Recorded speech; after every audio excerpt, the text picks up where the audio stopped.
जब लोगों ने चढ़ावा चढ़ाया श्री माता वैष्णो देवी जी के चरणों में, तो उन्होंने इसलिए चढ़ाया कि यह श्राइन बोर्ड जो है यह पैसा हिंदू धर्म के ऊपर खर्च करेगा, हिंदुओं के उत्थान के लिए खर्च किया जाएगा, हिंदू बच्चों के लिए खर्च किया जाएगा, लेकिन ये तो कश्मीर के लोगों के लिए खर्च किया जा रहा है। नमस्कार, एक बार फिर से स्वागत है आप सभी का। मैं हूं आपके साथ आशीष चौहान और आप देख रहे हैं पार्टनर मचेल।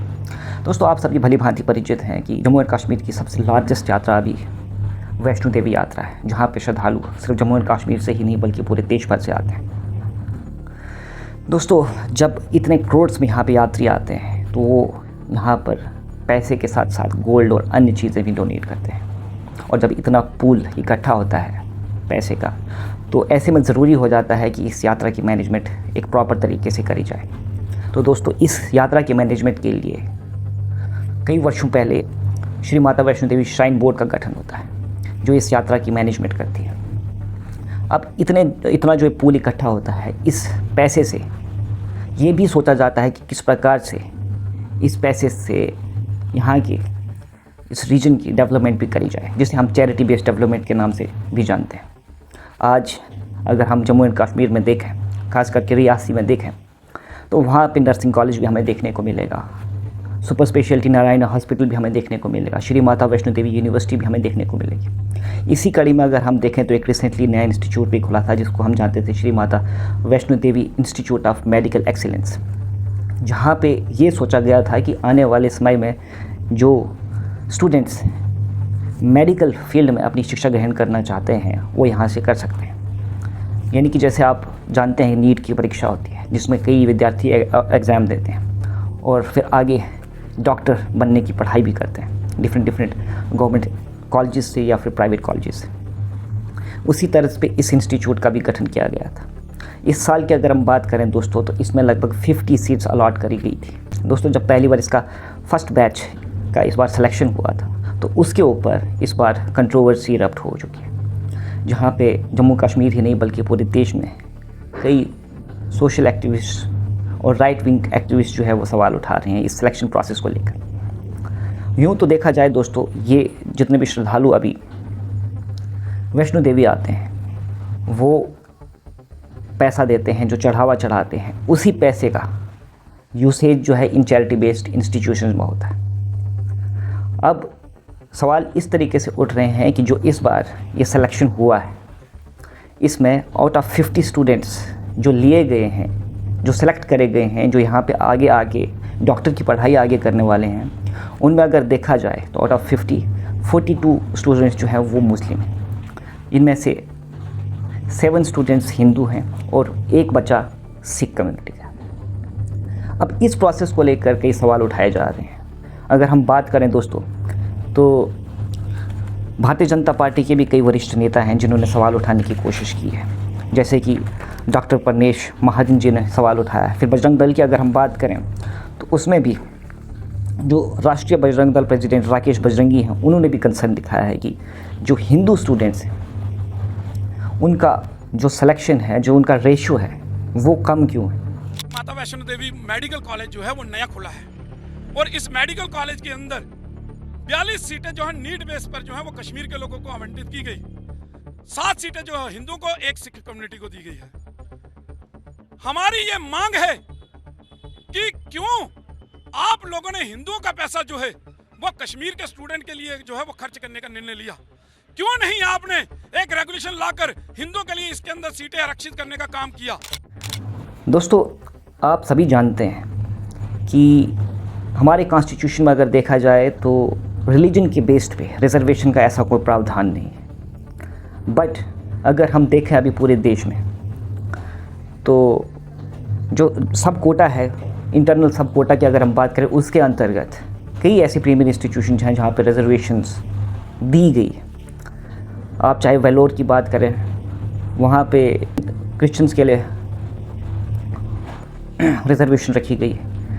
अलीगढ़ मुस्लिम यूनिवर्सिटी की बात करें, वहाँ पे मुस्लिम्स के लिए रिजर्वेशंस का प्रावधान है। और अगर आप गुरु नानक देव यूनिवर्सिटी की बात करें तो वहाँ पे सिख्स के लिए रिजर्वेशन का प्रावधान है। हम चुप बैठेंगे नहीं जब अलीगढ़ मुस्लिम यूनिवर्सिटी के अंदर उनके लिए सीटें आरक्षित हो सकती हैं। श्री गुरु नानक विश्वविद्यालय के अंदर उनके लिए सीटें आरक्षित हो सकती हैं। तो जिस प्रकार से बत्रा के हॉस्पिटल के अंदर हिंदू के लिए 25 सीटें आरक्षित हैं, तो श्री माता वैष्णो देवी मेडिकल कॉलेज के अंदर हिंदुओं के लिए 90% सीटें आरक्षित क्यों नहीं हो सकती, ये हम मांग कर रहे हैं। इसी चीज़ को नज़र में रखते हुए दोस्तों यहाँ पे सवाल ये उठाया जा रहा है कि क्या Shri Mata Vaishno Devi institute of medical excellence में भी इसी प्रकार से कोई प्रावधान नहीं किया जा सकता था क्या ज़रूरी था कि इस प्रकार से ही सिलेक्शन प्रोसेस हो, जहाँ पे 42 कैंडिडेट्स मुस्लिम्स लिए जाएं और सिर्फ 7 कैंडिडेट्स जो है वो हिंदू लिए जाएं, जबकि पूरी फंडिंग जो है इस पूरे इंस्टीट्यूट की और पूरी जितने भी ऐसे इंस्टीट्यूट्स हैं चैरिटी बेस्ड इंस्टीट्यूशन जो श्री माता वैष्णो देवी श्राइन बोर्ड द्वारा चलाए जा रहे हैं, वहाँ से फंडिंग सिर्फ हिंदू कम्युनिटी की आती है।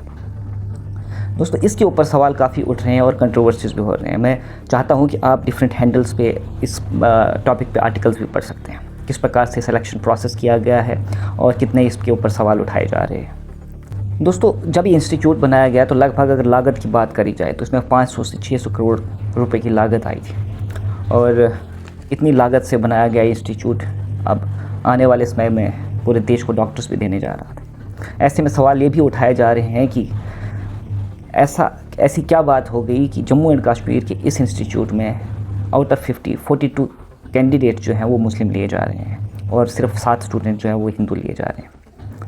दोस्तों सवाल ये भी उठाया जा रहा है कि अगर देश के दूसरे इंस्टीट्यूट्स में रिजर्वेशन माइनॉरिटी के लिए रखी गई है सब कोटा के अंदर, तो इस इंस्टीट्यूट को भी टेकन क्यों नहीं किया गया।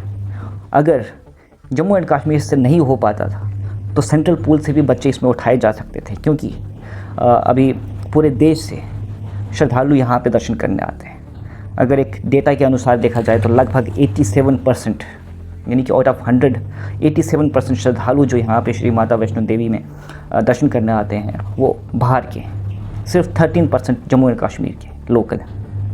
तो ऐसे में सवाल ये भी उठाए जा रहे हैं कि क्या ज़रूरी था कि यहीं से ये स्टूडेंट्स लिए जाएं, बाहर से स्टूडेंट्स भी इस इंस्टीट्यूट में लिए जा सकते थे। एक फेयर बैलेंस जो है वो क्रिएट किया जा सकता था, जिसकी वजह से इस प्रकार की टेंशन जो है सोसाइटी में अवॉइड कराई जा सकती थी। दोस्तों मैं आपको ये भी बताना चाहूँगा कि अगर हम बात करें जम्मू एंड कश्मीर की, तो यहाँ पे हिंदूज़ अभी भी माइनॉरिटी में है, लगभग 28.44% of the population of Jammu and Kashmir. Majority जो है वो मुस्लिम्स है। इसके बाद भी हमारे हिंदू इंस्टीट्यूशंस में जो प्रॉपरली हिंदू डोनेशन से चलाए जा रहे हैं उसमें एक बैलेंस क्यों नहीं क्रिएट किया जाता। दोस्तों फेथ ड्रिवन इस डेवलपमेंट के मुद्दे पे अब जो चर्चा है सोसाइटी में वो काफ़ी गर्म हो चुकी है। सिविल सोसाइटी के कई ग्रुप्स जो हैं लेफ्टिनेंट गवर्नर मनोज सिन्हा से गुहार भी लगा रहे हैं कि इस सिलेक्शन प्रोसेस को एक बार दोबारा से रिविजिट किया जाए, इसका रिव्यू करा जाए। दोस्तों हालांकि अगर बात की जाए कंसर्न डिपार्टमेंट की जिन्होंने ये सिलेक्शन प्रोसेस को आगे बढ़ाया है, उनकी तरफ से अभी तक कोई स्टेटमेंट पब्लिक में नहीं आया है, लेकिन पब्लिक आउटरीच के चलते आने वाले फ्यूचर में वो किस प्रकार से आगे स्टेटमेंट देते हैं इसका भी इंतज़ार रहेगा। दोस्तों आप सभी इस बारे में क्या सोचते हैं, आपके विचार क्या हैं, आपका ओपिनियन क्या कहता है कि क्या इस प्रकार से सिलेक्शन प्रोसेस जो किया गया है वो फेयर है, या इसमें जिस प्रकार से सवाल सोसाइटी में उठाए जा रहे हैं राइट विंग द्वारा, या उन पर पुनर्विचार करना चाहिए। बाकी आपके कमेंट्स का इंतज़ार ज़रूर रहेगा। देखते रहिए, तब तक पार्टनर मचेल। धन्यवाद। जय हिंद, जय भारत।